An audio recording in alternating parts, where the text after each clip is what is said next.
Hello friends, welcome to our channel technical centre. जैसा कि मैंने आपको पिछले वीडियो में बताया था कि हम लोग dedicated freight corridor corporation of India limited में जो भी पोस्ट आई है एग्जीक्यूटिव सिविल की, उसका हम लोग प्रीवियस ईयर का क्वेश्चन सॉल्व कर रहे थे, जिसका मैंने ऑलरेडी एक वीडियो बना दिया था, जहाँ पर मैंने जो टोटल 96 क्वेश्चन जो आपके टेक्निकल पूछे जाते हैं उसमें से मैंने 33 क्वेश्चन जो आपको प्रीवियस वीडियो में करा दिया था। अगर आप वो वीडियो नहीं देखें तो सबसे पहले आप उस वीडियो को देख लीजिए। आज हम इसके आगे का क्वेश्चन सॉल्व करेंगे, लेकिन उससे पहले अगर आप हमारे चैनल पर पहली बार आए हैं तो सबसे पहले आप हमारे चैनल को सब्सक्राइब कर लें और हमारे बेल आइकन को दबा दें, ताकि जैसे मैं कोई वीडियो डालूं या कोई भी मैं अपडेट डालूं उसका नोटिफिकेशन आप तक पहुंच जाए। चलिए हम लोग आज सॉल्व करेंगे आगे क्वेश्चन और देखेंगे कि किस टाइप का क्वेश्चन इसमें पूछा गया था। जब मैंने आपको पिछले कुछ क्वेश्चन जब करवाया था 33 क्वेश्चन, तो उसमें मैंने देखा था कि किस किस टाइप के क्वेश्चन पूछे गए थे और मैंने काफ़ी डिटेल में उसको बताया था, इसलिए आप उस वीडियो को देखें, आपको काफ़ी हेल्प मिलेगा। चलिए मैं आगे बढ़ता हूँ और मैं देखता हूँ कि नेक्स्ट क्वेश्चन क्या था उसमें। ठीक है, चलिए मैं कहाँ तक सॉल्व करवा लिया था मैंने, देखते हैं हम लोग कहाँ तक सॉल्व कर चुके थे। हम लोग यहाँ तक जो है वो क्वेश्चन को सॉल्व कर चुके थे। देखिए मैंने यहाँ तक क्वेश्चन तो सॉल्व करा रहा था। अब हम यहाँ से स्टार्ट करते हैं। आज से हमारे यहाँ का क्वेश्चन स्टार्ट होगा। देखिए क्या क्वेश्चन है इसमें। देखिए सबसे पहले क्वेश्चन क्या पूछा गया है। क्वेश्चन पूछा गया है कि विच of the following coagulants is most commonly used in sedimentation process in water treatment plant. ठीक है ना, बोल रहा है कि इसमें से कौन सा जो कोगुलेंट है जिसका हम लोग सेडिमेंटेशन प्रोसेस में काफ़ी ज़्यादा कॉमनली यूज होता है। ठीक है ना, तो देखिए तो इसका आंसर होगा एल्युमिनियम सल्फेट। ठीक है, एल्युमिनियम सल्फेट जो है उसको हम लोग सबसे ज़्यादा यूज करते हैं, इसको हम लोग एलएम भी बोलते हैं, इसको हम लोग क्या बोलते हैं, एलएम भी बोलते हैं। एलएम जो है वो काफ़ी कॉमनली यूज होता है हमारे सेडिमेंटेशन प्रोसेस में कोगुलेंट के फॉर्म में। ठीक है ना, क्योंकि ये जो है वो चीपली मतलब मिलता है, बहुत चीप, बहुत सस्ता है, इजीली अवेलेबल हो जाता है, इसलिए हम लोग एलएम का यूज करते हैं, जिसको आम भाषा में हम लोग फिटकरे भी बोल सकते हैं। ठीक है, चलिए नेक्स्ट क्वेश्चन देखते हैं। नेक्स्ट क्वेश्चन बोल रहा है the population forecasting method which that is based on the assumption that the percentage increase in population from one decade to the other decade remain constant is called method। ठीक है ना, बोल रहा है कि आपने इन्वायरमेंटल इंजीनियरिंग पढ़ा होगा, उसमें हमें जो पहला स्टार्टिंग का जो टॉपिक है उसमें पॉपुलेशन फोरकास्टिंग पढ़ना है, जिसके बहुत सारे मेथड है, जिसमें आपका अर्थमेटिकल इंक्रीज मेथड है, ज्योमेट्रिकल इंक्रीज मेथड है, इंक्रीमेंटल इंक्रीज मेथड है, डिक्रीजिंग ग्रोथ रेट मेथड है, ठीक है, लॉजिस्टिक कर्व मेथड है। ठीक है, तो बहुत सारे टाइप के इसमें मेथड हम लोग को पढ़ने होते हैं। तो बोल रहा है कि इनमें से कौन सा मेथड है जिसमें हम लोग हर डिकेड है, हर 10 साल पर हम लोग पॉपुलेशन कैलकुलेट करते हैं। तो इसमें बोला कि वैसा किस मेथड में हम लोग करते हैं जिसमें हम लोग ये मान कर चलते हैं कि हर एक 10 सालों में पॉपुलेशन का जो परसेंटेज रेट ग्रोथ है वो सेम है। जैसे फॉर एग्जांपल मैं आपको समझाता हूँ कि क्या बोलना चाह रहा है। फॉर एग्जांपल बोलना चाह रहा है, मान के चलिए कि 1980 में बात करता हूँ। ठीक है, मान लीजिए 1980 में किसी शहर की पॉपुलेशन मान के चलिए कि 5 लाख थी। ठीक है ना, कितनी थी, 5 लाख थी। ठीक है, अब मान लीजिए 1990 में जब हम मेजर किए, ठीक है, तो मान के चलिए कि ये पॉपुलेशन 10 लाख हो गई। ठीक है ना, तो देखिए कितना परसेंट इंक्रीज किया इसमें। आप यहाँ देख सकते हैं कि यहाँ पॉपुलेशन 100% इंक्रीज कर गया है ना, यानी दुगना हो गया है 100%। तो जो नेक्स्ट ईयर होगा यानी कि 2000 जो होगा 10 सालों बाद, वो परसेंटेज ग्रोथ सेम ही रहेगा। ठीक है ना, परसेंटेज रेट ग्रोथ जो है वो सेम रहेगा। ठीक है, यहाँ 5 लाख जो है उसका 10 लाख हुआ, 5 लाख बढ़ा यानी 100% बढ़ा, तो अगले बार जो 10 लाख का 100% होता है 20 लाख हो जाएगा पॉपुलेशन। ठीक है ना, ये आप ऐसे नहीं समझ सकते। तो एक और एग्जाम्पल समझिए, जैसे फॉर एग्जाम्पल 1980 में है ना, 1980 में किसी शहर की पॉपुलेशन मान के चलिए कि 2 लाख थी। ठीक है, कितना थी, 2 लाख थी। ठीक है, अब 1990 में क्या होगी कि ये पॉपुलेशन 3 लाख हो गई। तो आप बताइए कितना परसेंट बढ़ा। तो 2 लाख से 3 लाख हुआ, मतलब 1 लाख बढ़ गया है ना, 1 लाख बढ़ा। 1 लाख का मतलब कितना, 50% इंक्रीज कर गया, 50% इंक्रीज किया है। तो हम लोग ये मानेंगे कि हर एक 10 साल में 50% ही इंक्रीज करेगा। क्या करेगा, 50% ही इंक्रीज करेगा। डैट मीन्स कि अगर मुझे कोई बोले कि 2000 में कितना पॉपुलेशन होगा, तो देखिए अगले 10 साल में 50% इंक्रीज करेगा। तो 3 लाख का 50% कितना हो जाएगा, 3 लाख का 50% क्या हो जाएगा आपका 1,50,000। ठीक है ना, तो टोटल पॉपुलेशन 4.5 लाख। ठीक है ना, तो इस टाइप से हम लोग हर एक डिकेड में परसेंटेज रेट जो ग्रोथ है उसको सेम मानते हैं। उस मेथड को बोलते हैं हम लोग ज्योमेट्रिकल इंक्रीज मेथड। क्या बोलते हैं, ज्योमेट्रिकल इंक्रीज मेथड बोलते हैं। ठीक है ना, अर्थमेटिकल इंक्रीज में क्या होता है, मैं सबके थोड़ा डिस्कशन कर लेता हूँ, क्योंकि हो जाए ना नेक्स्ट बार इनमें से किसी एक से क्वेश्चन बन जाए। देखिए अर्थमेटिकल इंक्रीज मेथड में क्या होता है, अर्थमेटिकल इंक्रीज हम लोग पॉपुलेशन का जो नंबरिंग उसको सेम मान के चलते हैं। ठीक है ना, जैसे पहली ईयर में मान के चलिए 1990 में पॉपुलेशन 1 लाख थी तो 90 मान लीजिए 2000 जो है उसमें वो पॉपुलेशन 2 लाख हो गई, तो फिर वो 1 लाख करके बढ़ रही, तो हर एक 10 साल में 1 लाख करके ही बढ़ेगी, ठीक है। 3 लाख, 4 लाख, 5 लाख ऐसे, यानी कि पॉपुलेशन का जो ग्रोथ है वो अर्थमेटिकली होगा, ठीक है ना। यानी कि जितना 1 साल में बढ़ा उतना ही बढ़ेगा, परसेंटेज से इसमें कोई मतलब नहीं है। इंक्रीमेंटल इंक्रीज में क्या है कि हर एक साल पॉपुलेशन के परसेंटेज में कुछ ना कुछ इंक्रीमेंट होते रहेगा, ठीक है ना। जैसे किसी साल किसी डिकेड में मान लीजिए कि पॉपुलेशन 5% बढ़ा, तो अगले डिकेड में 6% बढ़ेगा, 1% बढ़ के बढ़ेगा, तो उसके अगले परसेंट में फिर 1% बढ़ जाएगा, 7%। तो ऐसे हम लोग परसेंटेज इंक्रीमेंट मान के चलते हैं, उसको बोलते हैं इंक्रीमेंट मेथड। और डिक्रीज रेट ग्रोथ मेथड में होता है कि पॉपुलेशन इंक्रीज तो करेगा, लेकिन जिस रेट से स्टार्टिंग में इंक्रीज कर रहा था उस रेट से वो आगे कंटिन्यू नहीं होता रहेगा, उस परसेंटेज रेट से, ठीक है।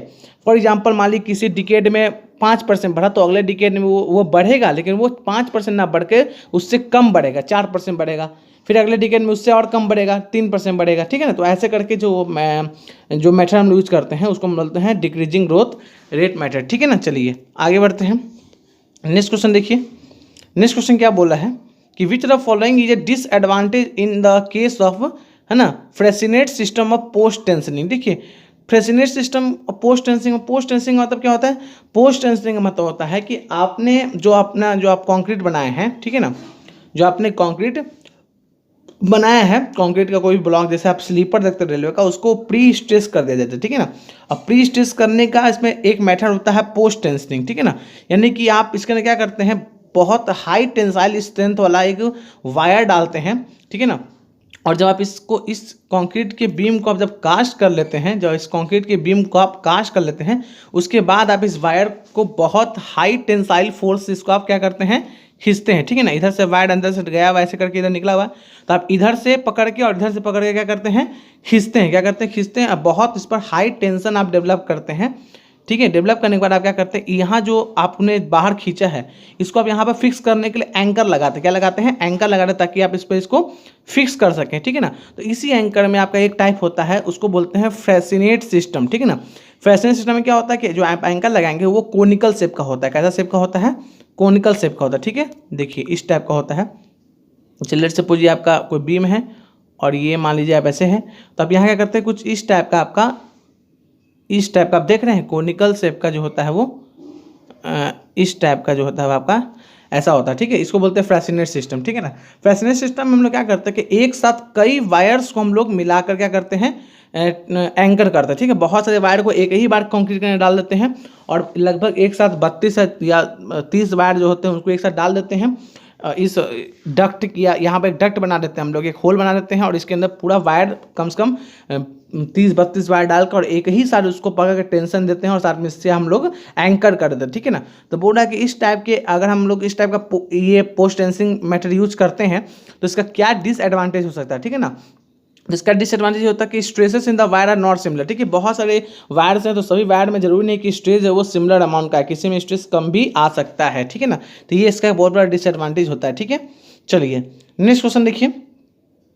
नेक्स्ट क्वेश्चन बोल रहा है कि a rectangular concrete beam of 250 mm wide and 600 mm deep is pre-stressed by means of 4 10 mm diameter high tensile bar located at 200 mm from the soffit of the beam. If the effective stress in the wire is 500 Newton per mm square, what is your maximum bending moment that can be applied to the section without causing tension at soffit of the beam, ठीक है ना।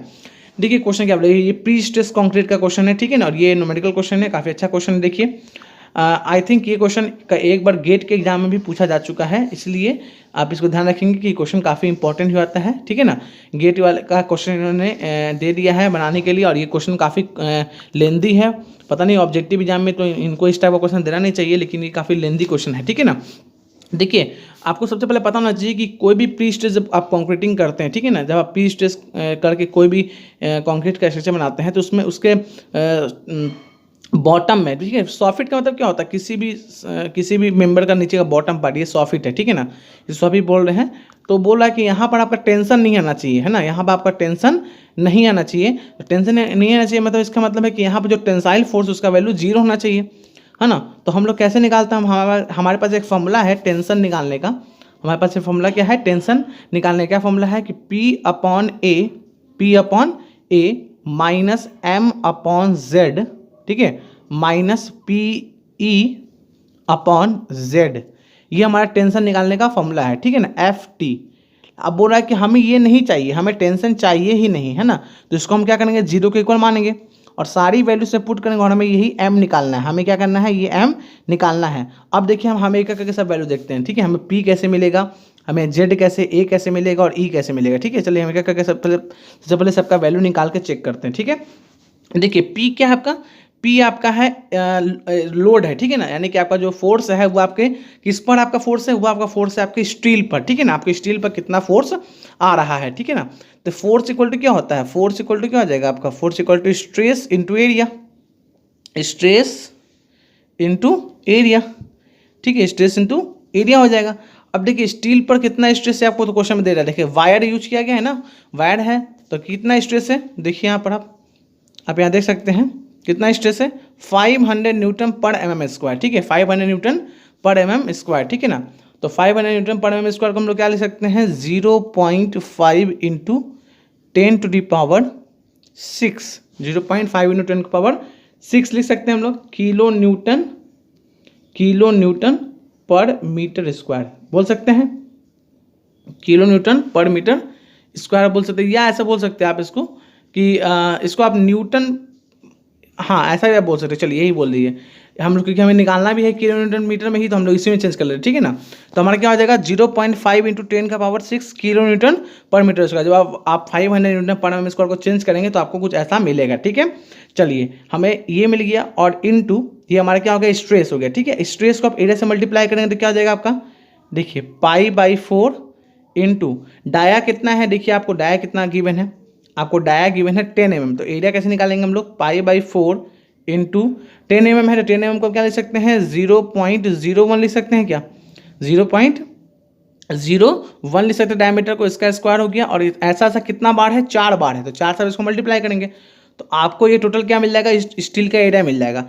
और जब आप इस area को, मैंने जो पहले लोड निकाला था 0.5 है ना, इंटू 10 का पावर 6 इंटू π/4 इंटू क्या हो जाएगा आपका 0.01 का स्क्वायर इंटू 4, ये जब आप करेंगे तो आपको क्या मिलेगा, आपको P की वैल्यू मिलेगी, क्या मिलेगी आपको, P की वैल्यू मिलेगी। मैं आपको बता देता हूँ कि इसका वैल्यू कितना आ रहा है, ठीक है, इसका वैल्यू आ रहा है 157079.63 या इसके समथिंग में आएगा, आप यहाँ पॉइंट लगा सकते हैं, है ना, 15 पॉइंट समथिंग आएगा, ठीक है ना।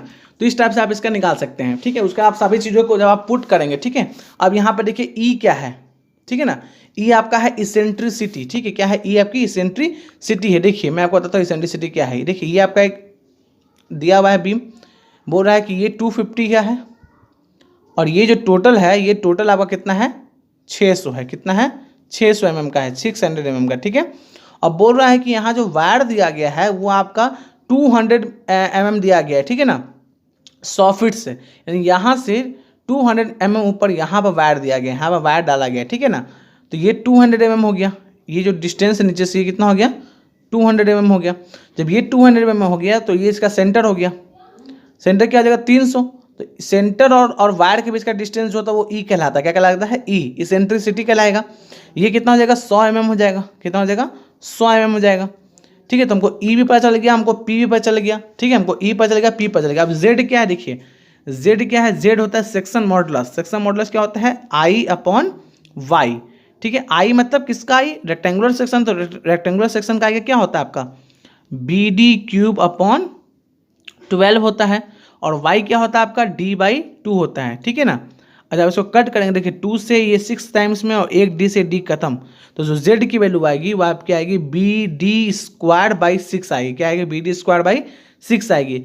आपको सभी चीज़ का, अब B का वैल्यू को पता है, यहाँ देखिए 250 mm, D का वैल्यू पता है आपको 600 mm, अब बाकी आप उसको पुट करेंगे आपको Z आ जाएगा। सभी चीज़ों को आप उस फॉर्मूले में, जो मैंने आपको स्टार्टिंग में बताया था फॉर्मूला, क्या बताया था, फिर से मैं लिख देता हूँ, P/A minus M/Z minus PE/Z equal to 0। P कैसे निकलेगा मैंने आपको बता दिया है, ठीक है। M आपको निकालना है या नोन है, एरिया आप निकाल सकते हैं आराम से, ठीक है ना। एरिया किसका लेना है आपको, एरिया लेना है आपको इस कॉन्क्रीट बीम का, ठीक है ना, B × D। आपको Z कैसे निकलेगा मैंने आपको बता दिया है, E कैसे निकलेगा मैंने आपको बता दिया। सभी चीज़ आप यहाँ जब पुट करेंगे तब आपको यहाँ से M की वैल्यू मिल जाएगी। थोड़ा सा एक क्वेश्चन लेंदी है, मैंने आपको पहले ही बोला था कि चूंकि ये गेट का क्वेश्चन है तो काफ़ी लेंदी क्वेश्चन उन्होंने दिया है, ठीक है ना। तो ये M की वैल्यू जो आपको मिलेगी वो आपको मिलेगी 31.5 किलो न्यूटन मीटर, ठीक है। आई होप आपको समझ में आ गया होगा। नेक्स्ट क्वेश्चन चलिए देखते हैं। नेक्स्ट क्वेश्चन बोल रहा है the pipes that are frequently used in green building project for water supply are called. देखिए ग्रीन बिल्डिंग प्रोजेक्ट जो होते हैं, ठीक है ना, जिसमें सभी टाइप के सिस्टम अवेलेबल होते हैं, तो ग्रीन बिल्डिंग प्रोजेक्ट में आपका जो वाटर सप्लाई में आप जो पाइप यूज करेंगे वो पाइप होगा पॉली प्रोपिलीन का पाइप, ठीक है। चलिए आगे देखते हैं नेक्स्ट क्वेश्चन। नेक्स्ट क्वेश्चन बोल रहा है कि एज पर IS 1343/9080, ठीक है ना, as per IS 1343/9080 the minimum 28 day compressive strength of pre stress member, ठीक है ना। बोल रहा है कि प्री स्ट्रेस मेंबर जो होते हैं, प्री टेंशन जो मेंबर होते हैं, उनकी मिनिमम 28 डेज में कंप्रेसिव स्ट्रेंथ कितनी होनी चाहिए, ठीक है ना। याद रखिएगा प्री टेंशन मेंबर के लिए 40 न्यूटन पर mm स्क्वायर होती है, ठीक है ना। अगर क्वेश्चन आपसे पोस्ट टेंशन बोलता, क्या बोलता, पोस्ट टेंशन बोलता, तो पोस्ट टेंशन के लिए यही वैल्यू आपकी 30 हो जाती। कितनी हो जाती, 30 हो जाती, ठीक है। चलिए नेक्स्ट क्वेश्चन देख लेते हैं। नेक्स्ट क्वेश्चन बोल रहा है कि विच of the following post tension system adopt metallic sandwich plates flat wages and distribution plate for anchoring the wire, ठीक है। मैंने आपको बताया था कि वायर को एंकर करने के लिए डिफरेंट टाइप के सिस्टम यूज करते हैं। जैसे मैंने आपको बताया था फ्रेसिनेट सिस्टम, ठीक है ना। तो फ्रेसिनेट सिस्टम में क्या होता है कि फ्रेसिनेट सिस्टम में हम लोग एक आपका इस तरह का जो होता है, आप ऐसा बोल सकते हैं कि देखिए मैं आपको फिर से बना के दिखा देता हूँ। आप इस टाइप का एक कोन यूज करते हैं, ठीक है, कोनिकल शेप का एक सिलेंडर आप यूज करते हैं, कोनिकल शेप का, ठीक है, इस टाइप का आप, ठीक है, इस टाइप का आप जो है वो सिलेंडर यूज करते हैं वायर को एंकर करने के लिए। तो फ्रेसिनेट सिस्टम में है, ठीक है ना। अच्छा, उसका देखिए उसका है गिफॉर्ड उडाल सिस्टम, ठीक है। गिफॉर्ड उडाल सिस्टम में क्या होता है, आप इसमें स्प्लिट कोन का यूज करते हैं, ठीक है ना। स्प्लिट कोन मतलब दो भाग में अलग अलग हुआ कोन रहता है, आप उसको यूज करते हैं, ठीक है ना। ली मैककॉल सिस्टम में आप क्या करते हैं, नट बोल्ट का यूज करते हैं। किसका यूज करते हैं, नट बोल्ट का आप यूज करके आप अपने एंकर बार को, एंकर जो वायर होता है उसको आप टाइट करते हैं, ऐसा बोल सकते हैं आपकी जो टेंडन वायर होता है उसको टाइट करते हैं। और मैगलन बॉल्टन सिस्टम में आप क्या करते हैं, फ्लैट प्लेट्स का यूज करते हैं। किसका, फ्लैट प्लेट्स का यूज करते हैं।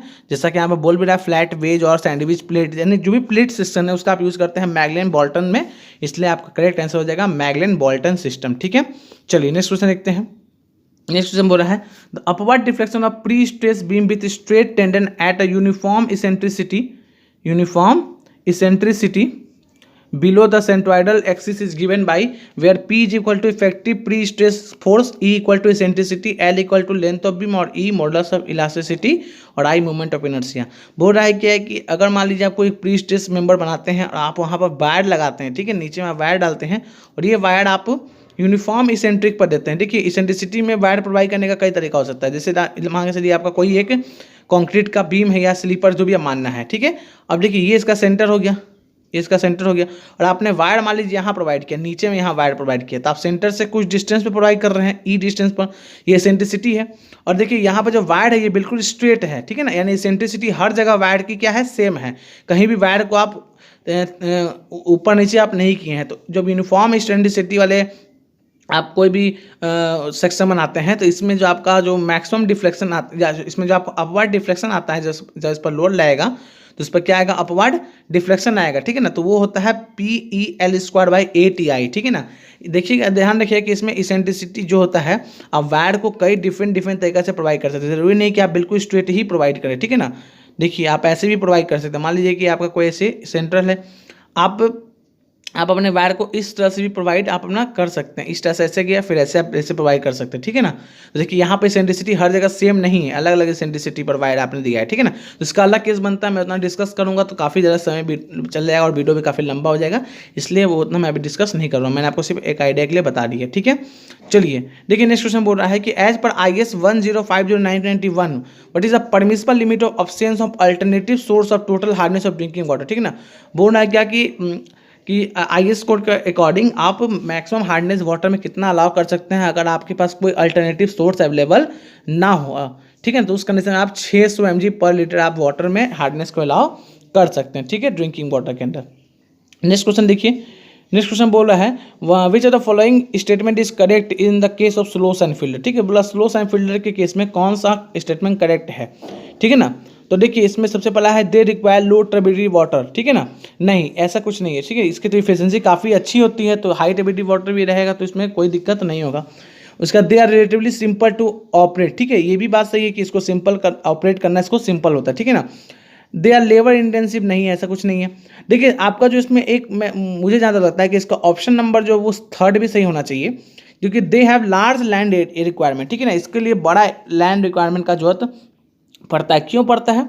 ठीक है ना, क्योंकि स्लो साइन फिल्टर की जो वाटर क्लिनजिंग जो कैपेसिटी होती है, यानी कि जो वाटर को ये फिल्टर करता है उसका फिल्टर रेट जो होता है काफ़ी स्लो होता है। ठीक है ना, तो इसके लिए हमें काफ़ी बड़ा एरिया चाहिए होता है ताकि हम ज़्यादा स्लो सेंटर फिल्टर बैठा सकें, ताकि हम लोग डिमांड को पूरा कर सकें। तो I hope answer number third भी सही होना चाहिए, but most convenient answer is option number 2। ठीक है, चलिए नेक्स्ट क्वेश्चन देखते हैं। बोला the minimum reinforcement use in either direction of the slab shall not be dash of the cross section area for Fe 250 grade steel. ठीक है ना, बोल रहा है कि जो आपका जो मिनिमम रेनफोर्समेंट है किसी भी डायरेक्शन में, ठीक है ना, स्लैब में, वो उसका टोटल क्रॉस सेक्शन एरिया का 0.15% से कम आपका नहीं होना चाहिए। ठीक है ना, चलो नेक्स्ट क्वेश्चन देखते हैं। आगे देखते हैं क्या बोल रहा है कि which the following system is use for pre tensing. ठीक है ना, देखिए प्री टेंसिंग करने के लिए कौन सा सिस्टम यूज करते हैं, ध्यान रखिएगा, होयर्स लॉन्ग लाइन मेथड का यूज हम लोग करते हैं प्री टेंसिंग को करने के लिए। ठीक है, चलिए नेक्स्ट क्वेश्चन देखते हैं। नेक्स्ट क्वेश्चन बोल रहा है कि in limit state design the value of consideration of factor of safety for concrete and steel respectively in limit state design are. ठीक है ना, तो बोल रहा है कि फैक्टर ऑफ सेफ्टी कितना लेते हैं लिमिट स्टेट में कॉन्क्रीट के लिए, तो कॉन्क्रीट के लिए लेते हैं 1.5 और स्टील के लिए लेते हैं 1.15। ठीक है, स्टील के लिए कम लेते हैं, कंक्रीट के लिए ज़्यादा लेते हैं। फैक्टर ऑफ सेफ्टी जब हम लोग उसको डिजाइनिंग करते हैं किसी भी कंक्रीट स्ट्रक्चर को, आरसीसी को, तो हम लोग 1.5 जो है वो स्टील के लिए सॉरी कंक्रीट के लिए लेते हैं, 1.15 स्टील के लिए लेते हैं। कंक्रीट के लिए ज़्यादा लेते हैं क्योंकि कंक्रीट जो होता है वो साइट पर बनाया जाता है। ठीक है ना, तो उसमें थोड़ा सा मतलब स्टैंडर्ड में उसके कुछ कमी आ सकती है, लेकिन स्टील को फैक्ट्री में बनाया जाता है तो वहाँ पर काफ़ी चीज़ें मेंटेन करके चला जाता है, इसलिए वहाँ पे फैक्टर ऑफ सेफ्टी हम लोग कम भी लेंगे तो काम मेरा चल जाएगा। नेक्स्ट क्वेश्चन देखिए। नेक्स्ट क्वेश्चन बोल रहा है कि the maximum spacing of shear reinforcement along the axis of member shall not be exceed dash times the effective depth of the section of vertical stirrup। ठीक है ना, बोल रहा है कि जो shear reinforcement होता है, ठीक है ना, वो इफेक्टिव स्ट्रेस का 0.75 जो टाइम्स होता है उससे आप उससे कम उसका डिस्टेंस नहीं होना चाहिए। स्पेसिंग दो स्टीरप के बीच का जो स्पेसिंग है वो 0.75 डी के बराबर होना चाहिए। डी के आपका इफेक्टिव स्ट्रेस होता है। ठीक है ना, चलिए अच्छा इफेक्टिव स्ट्रेस नहीं इफेक्टिव डेप्थ होता है। चलिए नेक्स्ट क्वेश्चन देखते हैं। नेक्स्ट क्वेश्चन बोल रहा है the analysis of pre stress concrete member is based on the following concept. ठीक है ना, देखिए प्री स्ट्रेस मेंबर में दो ही टाइप का हम लोग स्ट्रेस पढ़ते हैं। ठीक है ना, एक डायरेक्ट लोड और एक बेंडिंग स्ट्रेस, दोनों के कारण जो स्ट्रेस आता है उसी का हम लोग उसमें स्टडी करते हैं। डायरेक्ट में ऑप्शन नंबर 2 बिल्कुल करेक्ट है। नेक्स्ट क्वेश्चन देखिए। नेक्स्ट बोल रहा है concrete beam is pre stressed by a cable carrying a initial pre stress force of 300 kilometre, area is 300 mm square, what is the percentage of loss of stress due to shrinkage in pre stress member. ठीक है, देखिए बहुत सारे type के losses होते हैं pre stress जो आप लोग करते हैं किसी भी मेंबर में। तो प्री स्ट्रेस कंक्रीट जब बनाते हैं तो बहुत टाइप का लॉस होता है, loss due to creep, loss due to shrinkage, loss due to friction.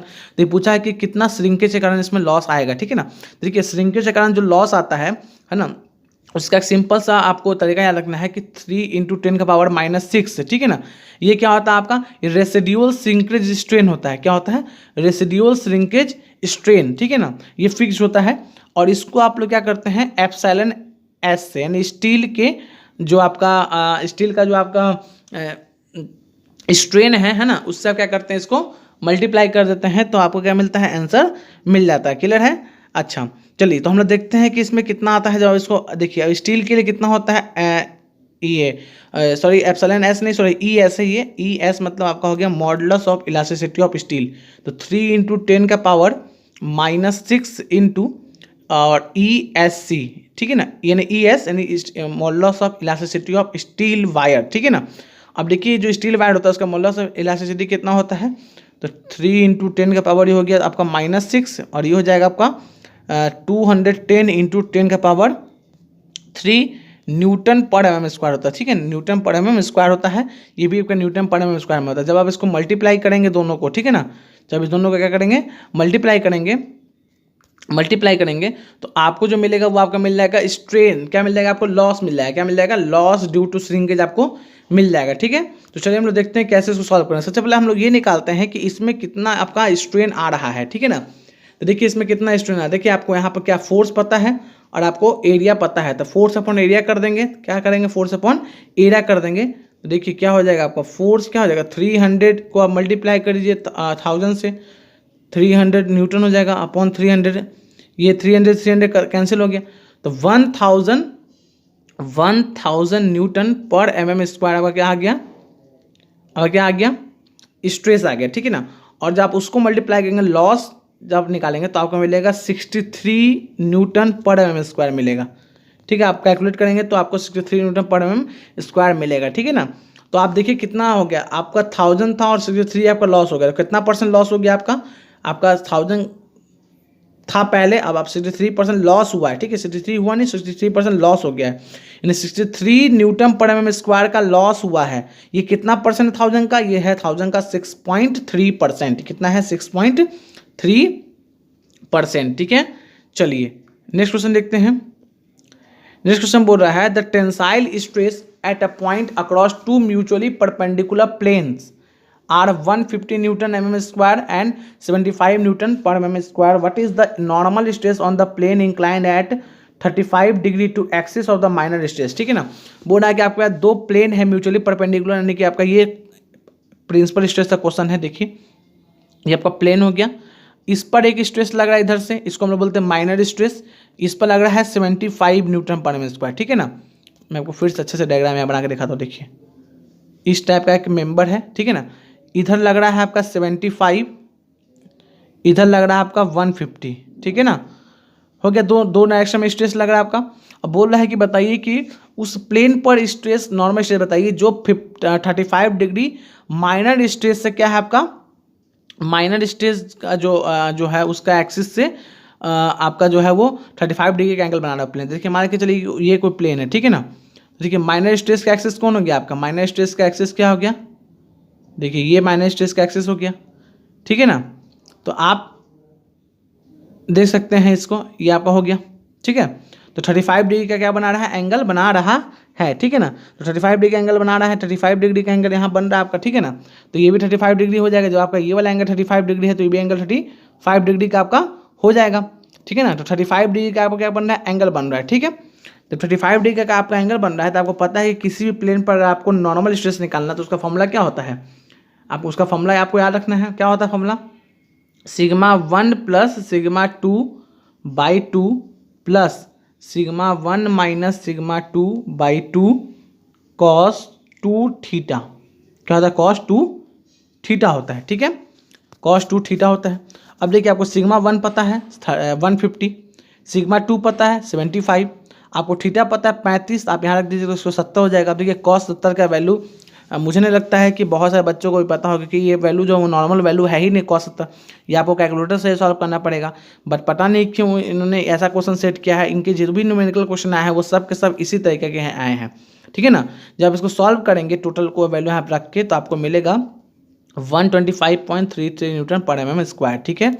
चलिए नेक्स्ट क्वेश्चन बोल रहा है the deflection of the centre of the simply supported beam carry a point load. एक सिंपली सपोर्टेड बीम है, ठीक है ना, तो उस पर एक पॉइंटर लग रहा है उसके सेंटर पर, तो उसमें डिफ्लेक्शन कितना आएगा। देखिए अगर सिंपली सपोर्टेड बीम में पॉइंटर लग रहा है सेंटर पर तो उसका डिफ्लेक्शन आएगा वो आएगा WL³ / 84EI, ठीक है ना। ये कब है, जब आपका पॉइंटर लगेगा, जब आपका पॉइंट लोड लगेगा तो WL³ / 48EI, लेकिन जब आपका किसी सिंपली सपोर्टेड बीम पर UDL लगेगा तो आपका जाएगा 5WL² / 384EI, ठीक है, इस बात को ध्यान रखेंगे आप। आगे देखिए next question, removal of excess chlorine resulting from super coordination is called, ठीक है ना। बोला जब सुपर कोऑर्डिनेशन करते हैं, जब आप सुपर कोऑर्डिनेशन कब क्यों हम लोग करते हैं, ताकि हम लोग जब भी हमें जरूरत पड़े तो एक्सेस अमाउंट में हम लोग क्लोरीन करके रखते हैं, ताकि हमें किसी मतलब कि जब हमें किसी इमरजेंसी का जरूरत पड़े तो हम लोग उस वाटर को सप्लाई कर सकें। लेकिन जब सुपर कोऑर्डिनेशन में जब आपका जो एक्सेस क्लोरीन होता है उसको निकालने के प्रोसेस को हम लोग बोलते हैं डीक्लोरिनेशन। क्या बोलते हैं, डीक्लोरिनेशन बोलते हैं। चलिए आगे देखते हैं next question. In case of triangular section the shear stress is maximum. ठीक है, देखिए आपने शियर स्ट्रेस का डायग्राम पढ़ा होगा, triangular section shear stress bending stress आपका एक चैप्टर है सॉम में, तो आपको पता होगा ट्रायंगुलर सेक्शन में जो आपका शियर स्ट्रेस मैक्सिमम होता है वो उसके हाइट के हाफ पर होता है। ठीक है ना, इसका जो हाइट होता है उसके आधे हाइट पर आपको यहाँ पर जो आपको मैक्सिमम शियर स्ट्रेस देखने के लिए मिल सकता है। ठीक है, तो दैट मीन्स आपका h/2 पर होगा। नेक्स्ट क्वेश्चन देखते हैं। The effective size of sand particle use in top layer of sand slow sand filter. ठीक है, देखिए स्लो सैंड फिल्टर में हम लोग बहुत सारे लेयर में सैंड का यूज करते हैं, जो सबसे टॉप लेयर होता है उसमें जो सैंड होता है वो 0.20 से 0.3 mm के बराबर होता है। ठीक है ना, उसका साइज इसी रेंज में वेरी करता है। नेक्स्ट क्वेश्चन देखिए, the best method of controlling taste and odour problem. ठीक है, टेस्ट एंड ऑर्डर प्रॉब्लम को कंट्रोल करने के लिए हम क्या करते हैं, ऑक्सीडेशन का प्रोसेस करते हैं, जिसमें हम लोग एरेशन वगैरह का यूज काफ़ी ज़्यादा करते हैं। ठीक है ना, चलिए नेक्स्ट क्वेश्चन देखिए, which are the following characteristic biochemical treatment of sewage influent. ठीक है ना, बोल रहा है कि कौन सी कैरेक्टरिस्टिक्स है जो आपका बायोकेमिकल ट्रीटमेंट सीवेज इन्फ्लुएंट जो होता है उसका बायोकेमिकल ट्रीटमेंट के लिए जो है वो एक तरह का उसका इंपॉर्टेंट फैक्टर बन सकता है वो ऑक्सीडेशन, क्योंकि हमें पता है कि बहुत सारे टाइप के उसमें माइक्रो ऑर्गेनिज्म होता है, तो ऑक्सीडेशन प्रोसेस काफ़ी ज़्यादा उसमें मतलब कि इफिशिएंटली फॉर्म में रहता है। ठीक है, आगे देखिए, बोल रहा है cylinder is consider to be thin cylinder. ठीक है ना, if the thickness to internal diameter of the shell that is. ठीक है ना, बोल रहा है कि कोई भी सिलेंडर को थिन आप कब बोलेंगे, जब उसका जो थिकनेस है और उसका जो डायमीटर है, ठीक है ना, उसका रेशियो पर क्या हो 1/20 से ज़्यादा हो जाए, क्या हो जाए, ज़्यादा हो जाए, उसको बोलते हैं थिन सिलेंडर। और अगर ये रेशियो 1/20 से कम हो गया तो हो गया थिक सिलेंडर। ठीक है ना, चलिए तो ये तो याद रखिएगा 1/20 से कम होना चाहिए, उसको बोलते हैं थिन सिलेंडर, और जब ज़्यादा हो जाएगा तो उसको बोलते हैं थिक सिलेंडर। तो लेस देन 1/20 होना चाहिए। कई बार एग्जामिनेशन में D/T बोल देगा, तो D/T में ये 20 से कम होना चाहिए। क्वेश्चन में T/D बोला है तो उल्टा कर दिया गया है। ठीक है, नेक्स्ट क्वेश्चन देखिए, ये भी क्वेश्चन देखिए, ये भी क्वेश्चन इन्होंने काफ़ी लेंदी पूछ दिया है, और ये क्वेश्चन जो है वो क्या बोलते हैं, बिना कैलकुलेटर का बहुत मुश्किल था सॉल्व करना। देखिए बोल रहा है कि एक टेपर बार है, ठीक है ना, रेक्टेंगुलर जिसका क्रॉस सेक्शन है, देखिए टेपर बार है कुछ इस टाइप का। ठीक है ना, इसका एक तरफ का जो साइड है देखिए बड़ा, एक तरफ का साइड छोटा है, ऐसा टेपर बार है। ठीक है ना, जिसका एक तरफ का डायमीटर जो है वो अब कितना, एक तरफ का जो साइड है उसका साइज है 75 mm 75 mm, दूसरा तरफ है 30 mm। ठीक है ना, और जो इसकी थिकनेस है, इसकी जो थिकनेस है वो कितनी है 15 mm की इसकी थिकनेस है। ठीक है ना, और बोल रहा है कि इस पर लोड लग रहा है आपको कितना का 40 का, कितना का लोड लग रहा है 40 का लोड लग रहा है। ठीक है, लोड की वैल्यू कितनी है 40 है, और आपको ई दे रहा है क्वेश्चन में 2 × 10⁻⁶ दे रहा है ई। ठीक है ना, क्लियर यहाँ तक है, और आपको इसकी लेंथ भी दे रही है 2.8 मीटर लॉन्ग है। तो बोल रहा है कि इसमें कितना इलॉन्गेशन आएगा या कितना एक्सटेंशन आएगा। देखिए इसका एक सिंपल सा फॉर्मूला है, आपको याद रखना है फॉर्मूला। क्या फॉर्मूला है आपका, PL/ET। ठीक है ना, B2 - B1 log B2/B1, ये फॉर्मूला होता है, आपको ये फॉर्मूला याद रखना है। P आपको पता है क्वेश्चन में, लोड आपको पता, देखिए टेंसाइल लोड यहाँ पता आपको 40 किलो न्यूटन पता आपको। ठीक है ना, टेंसाइल लोड आपको पता ही है। उसके बाद देखिए आपको मैंने फॉर्मूला फिर से मैं लिख देता हूँ, थोड़ा सा ये हट गया, PLET आपका B2 - B1 log B2/B1। ठीक है ना, आपको P पता है क्वेश्चन में, देखिए यहाँ P पता है आपको P। ठीक है ना, आपको L भी पता है, लेंथ पता है, E पता है। ठीक है ना, T पता है, थिकनेस पता है। B2 क्या है, बड़ा वाला साइड, तो बड़ा वाला साइड कितना है देखिए आपका 75 mm। B1 क्या है, छोटा वाला साइड 30 mm। ठीक है, B2 B1 आप यहाँ भी पुट कर देंगे लॉग के साथ, और जब उसको सॉल्व करेंगे तो आपको जो आंसर मिलेगा वो आपको मिलेगा 0.76 mm। इस बात का ध्यान रखिएगा कि इसमें यूनिट का बहुत बड़ा ध्यान रखिएगा, क्योंकि mm में आंसर आ रहा है और कई चीज़ें इसमें मीटर में है। ठीक है ना, इसलिए ध्यान रखिएगा इस बात को। नेक्स्ट क्वेश्चन देखिए, नेक्स्ट क्वेश्चन बोल रहा है आपके कि what does the chemical oxygen demand indicates. Chemical oxygen demand क्या इंडिकेट करता है कि बायोडिग्रेडेबिलिटी वेस्ट वाटर की कितनी है। ठीक है ना, चलिए आगे बात करते हैं। What will the sludge volume index if 100 mm of sludge collected in 30 minutes on drying weight 800 mm। ठीक है ना, ध्यान रखिएगा कि स्लज वॉल्यूम इंडेक्स SVI जो होता है उसको कैलकुलेट करने का तरीका क्या है कि आपका जो स्लज कलेक्ट हुआ है उसको आप लिखिए ऊपर, है ना, और आपका सस्पेंडेड सॉलिड है 800 mg, उसको लेके आप नीचे इंटू 1000 कीजिए आप, है ना, तो वो कितना मिलेगा देखिए, काटिए, है ना, इसको आप कट कीजिए तब वो कितना मिलेगा आपको, मिलेगा ये आपको मिल जाएगा 125। कितना मिल जाएगा? 125 मिलेगा। 1000/8 आ जाएगा नीचे, तो 125 मिलेगा। तो आपका आंसर आ जाएगा 125 mg पर लीटर आता है आंसर। तो ये आपका हो जाएगा 125 हो जाएगा आंसर। कितना हो जाएगा? 125 हो जाएगा। ठीक है, चलिए नेक्स्ट क्वेश्चन देख लेते हैं। सेक्शन मॉडुलस निकालना मैंने अभी जस्ट ऊपर एक क्वेश्चन में डिस्कस किया था। क्या होता है सेक्शन मॉडुलस? किसी भी रेक्टेंगुलर बीम का BD²/6 होगा। बी पता आपको, देखिए 200 mm, डी पता आपको 350 mm।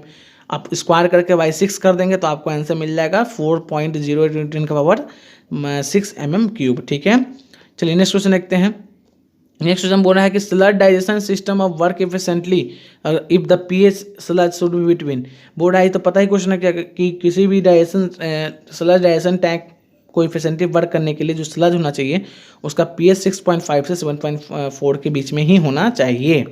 ठीक है, नेक्स्ट क्वेश्चन देख रहा है कि elongation of bar due to self weight है ना। सेल्फ वेट के कारण कितना एलोंगेशन होता है तो आपको पता होना चाहिए WL/2E के बराबर होता है एलोंगेशन सेल्फ वेट के कारण। ठीक है ना, सेल्फ वेट अगर आपने किसी इसको ऐसे लटका दिया तो इसका सेल्फ वेट का इसमें एलोंगेशन जितना आएगा वही का बात यहाँ पर किया जा रहा है। ठीक है, बोल रहा है कि for the clamp free column. ठीक है, एक तरफ से क्लैम्प एक तरफ से फ्री कर दिया कॉलम को, तो इस केस में इफेक्टिव में कितना डबल हो जाता है। आपको पता है कि डबल हो जाता है, जितना कॉलम का एक्चुअल लेंथ उसका डबल हो जाएगा। क्या हो जाएगा आपका? Twice the actual length. ठीक है, चलिए नेक्स्ट क्वेश्चन देख लेते हैं। नेक्स्ट क्वेश्चन बोल रहा है the strain energy store in body with sudden load application the maximum stress induce the twice is. ठीक है ना, बोला कि सडन लोडिंग लगाया है तो उसमें जो स्ट्रेन एनर्जी आएगा, ठीक है ना, स्ट्रेन एनर्जी आएगा वो डबल होता है। कब किसका डबल होता है? जब आप ग्रेजुअली लोड लगाते हैं तो उस समय जो स्ट्रेन एनर्जी आएगा उसका double strain energy sudden loading के केस में देखने को मिलता है। ठीक है ना, तो दैट मीन आपका the same load is applied gradually. ठीक है, नेक्स्ट क्वेश्चन देखिए। नेक्स्ट क्वेश्चन बोल रहा है कि when does contraflexure point occur on a beam. ठीक है, पॉइंट ऑफ कॉन्ट्राफ्लेक्सर बीम में कब ऑकर होगा? जब भी बीम में कोई भी बेंडिंग मोमेंट डायग्राम आप बना रहे हैं किसी बीम का, अगर वो बेंडिंग मोमेंट डायग्राम अपनी साइन चेंज कर रहा है। ठीक है, मान के चलिए कोई बेंडिंग मोमेंट डायग्राम बनाए हैं और ये मान के चलिए कि कुछ इस टाइप से अपना साइन ऐसे करके चेंज कर रहा है। ठीक है ना, तो यहाँ पर जो ये पॉइंट होता है जहाँ पर चेंज करता है इसको बोलते हैं मतलब पॉइंट ऑफ कॉन्ट्राफ्लेक्सर बोलते हैं। ठीक है, तो जहाँ पर बेंडिंग में अपने साइन चेंज करेगा उसी पॉइंट ऑफ कॉन्ट्राफ्लेक्सर बोलते हैं। ठीक है, चलिए नेक्स्ट क्वेश्चन देखते हैं। नेक्स्ट क्वेश्चन बोल रहा है कि in a simple stress strain test the volumetric strain is equal to dash strain. ठीक है ना, बोल रहा है कि सिंपल स्ट्रेन टेस्ट में जो वॉल्यूमेट्रिक स्ट्रेन होता है, ठीक है ना, ये जो आपका होता है ये क्या होता है आपका जो आपका लीनियर स्ट्रेन होता है उसका 3 टाइम्स होता है। ठीक है, 3 × लीनियर स्ट्रेन इक्वल टू आपका हो जाएगा वॉल्यूमेट्रिक स्ट्रेन। ठीक है, तो 3 टाइम्स ऑफ लीनियर स्ट्रेन होता है। ठीक है, तो आई होप आपको आज का पूरा क्वेश्चन मैंने जो करवाया था 33 क्वेश्चन आपको अच्छे से समझ में आ गया होगा। मैंने हर क्वेश्चन को अच्छे से डिटेल में किया है। मैं एक चीज़ आपको बता देता हूँ कि जो भी इसमें न्यूमेरिकल पार्ट पूछे गए हैं एग्जामिनेशन में वो काफ़ी लेंदी हैं, तो आपको अपने न्यूमेरिकल की अप्रोच थोड़ी सी अलग रखनी होगी। आपको थोड़ा अपना कैलकुलेशन पार्ट स्ट्रॉन्ग रखना होगा, क्योंकि इसमें बहुत सारे टाइप के जो क्वेश्चन पूछे गए हैं वो आपको किसी न किसी हायर एग्जाम में पूछे जा चुके हैं। तो इसमें आपका कोई भी ऐसा क्वेश्चन नहीं है जो आप सिंपली सॉल्व कर सके, कि इसमें बहुत सारे क्वेश्चन जो है आपके वो कैलकुलेटिव बहुत ज़्यादा है, इसमें कैलकुलेशन बहुत ज़्यादा करवाया गया है, तो टाइम टेकिंग हो सकता है। इसलिए आप हम लोग अच्छे से प्रैक्टिस कीजिए। और जितने भी डिफरेंट टाइप के और भी इसमें पोस्ट आई हैं, जैसे वो इलेक्ट्रिकल के लिए हो, मैकेनिकल के लिए, उनका जो क्वेश्चन है वो हमारे टेलीग्राम चैनल पर अवेलेबल है। आप वहाँ से जाकर प्रीवियस के क्वेश्चन को देख सकते हैं और अपनी तैयारी को अच्छे से आप कर सकते हैं। अगर आपको वीडियो पसंद आया है तो लाइक जरूर करें और हमारे टेलीग्राम चैनल को ज्वाइन कर लें, लिंक डिस्क्रिप्शन में दिया हुआ है, या तो आप हमारे फेसबुक ग्रुप को भी ज्वाइन कर सकते हैं। ठीक है, आपको या आपका टेलीग्राम चैनल आप या टेलीग्राम पर हमारे टेक्निकल सेंटर लिख के भी हमारे चैनल को ज्वाइन आप कर सकते हैं। ठीक है, अगर आपको वीडियो पसंद आया है तो वीडियो को लाइक जरूर कर दें, और अगर कोई डाउट है तो उसको कमेंट बॉक्स में मेंशन कर दीजिए। मैं इस डाउट को सॉल्व करने की पूरी कोशिश करूंगा। नेक्स्ट वीडियो में मैं बाकी जो बचा हुआ इसमें क्वेश्चन और है, जो आपका 33 या 32 क्वेश्चन और बचा हुआ होगा, मैं उसको सॉल्व करूंगा। तो हमारा ये जो 2018 का जो ये क्वेश्चन सीरीज है ये खत्म हो जाएगा। मैं किसी और ईयर का क्वेश्चन सॉल्व आपको करवा दूंगा। इस तरह से आप अपनी तैयारी को कर सकते हैं। Thank you.